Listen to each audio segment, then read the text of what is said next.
BodyBags, where horror lies. Hey, what's up, BodyBags? Andrew here. Welcome to week 191. This is, if you've been following along, this is a special week. This is psychological week. So, for this week, you read the title. I chose the film Regression. This is such an interesting film. This is directed by, I don't want to butcher his name, but it's Alejandro Amenabar is the best way I would be able to say it.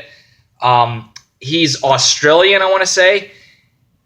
If I remember, no, I don't remember what nationality he is, but off the top of my head. But basically, he's the director who directed The Others. So this is kind of a different film, but it's kind of the same at the same time. As you can see here, it stars Emma Watson and Ethan Hawke. Ethan Hawke has been in a couple horror films before. I know that he's in a couple that I haven't seen before, but he's been in Sinister. He's the main character in Sinister. He was also in The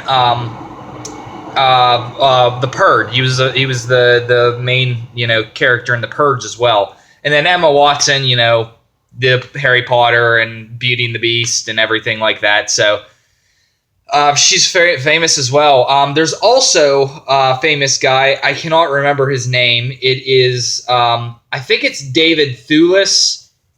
This is him right there. He was Professor Lupin from the Harry Potter franchise as well. So quite a few notables in this movie.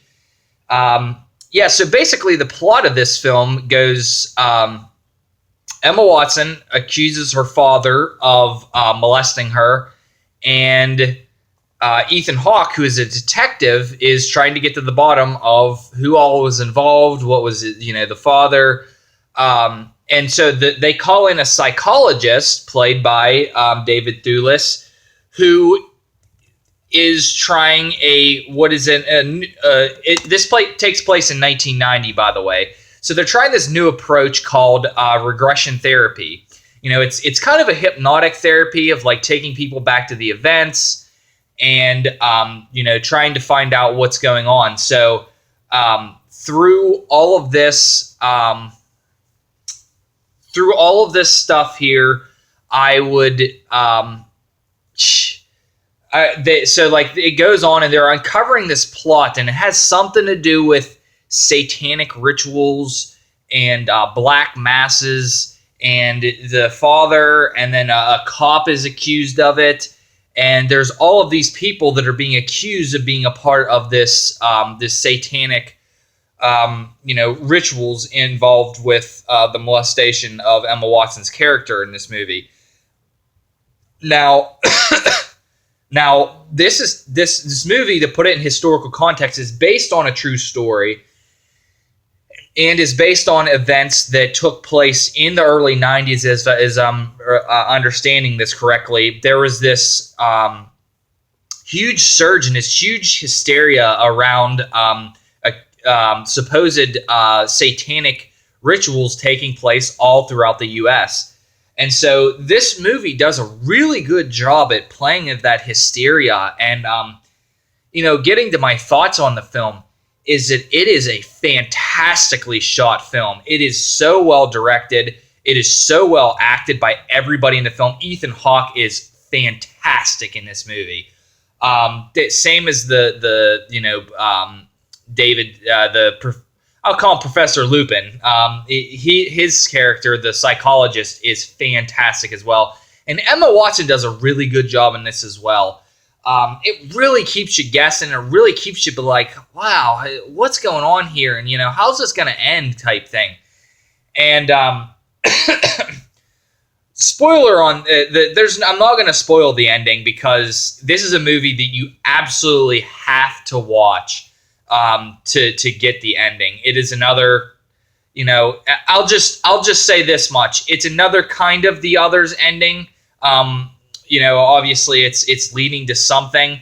It's kind of similar, but it's not at the same time. I'm not going to give anything away, but it is really, really good.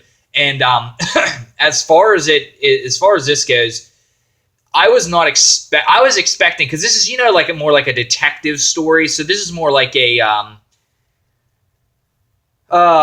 it would put you more under like a, not really a giallo, but kind of, you know, how they're like searching for the killer. Well, they're searching for, you know, what's going on here. More like a, you know, like a Seven, or a what's the other one? Is it Jigsaw? The one killer from the man. Anyways, I think it might be. It's not Jigsaw. That's from Saw. Anyways, I hope you know which one I'm talking about. The killer who they never found out the identity for. They made a film about. It's kind of one of those films, but it deals with satanic stuff. So you are really creeped out in some scenes. Some scenes are super effective. I was freaking the hell out at some of these scenes in there. It's really, really good. It's not overly scary, so if you're going into it thinking it's going to be the others and being really scary and really creepy, there's a couple scenes, but it's not overly scary, so that's kind of a one that I'll knock on it. It could have had a little bit more scares in it. It could have had a little bit more creepy imagery in it, is what I'm trying to say. But yeah, so my score for this film is a 9 out of 10. I really like this film. I'm really a big fan of it. I watched it for the second time, and because the first time I watched it, I thought it might have been because I just got done watching Beauty and the Beast and I was on an Emma Watson high and things like that. But no, I really do dig this film. It's great. It's excellent. I really recommend this film. If you haven't checked it out, please do so. All right, guys, thanks for tuning in today. And if you haven't, please feel free to let me know what you think about the film if you've seen it. Really recommend you check it out if you haven't. Feel free to like and comment down below. Let me know. So thanks, guys, for tuning in. Peace.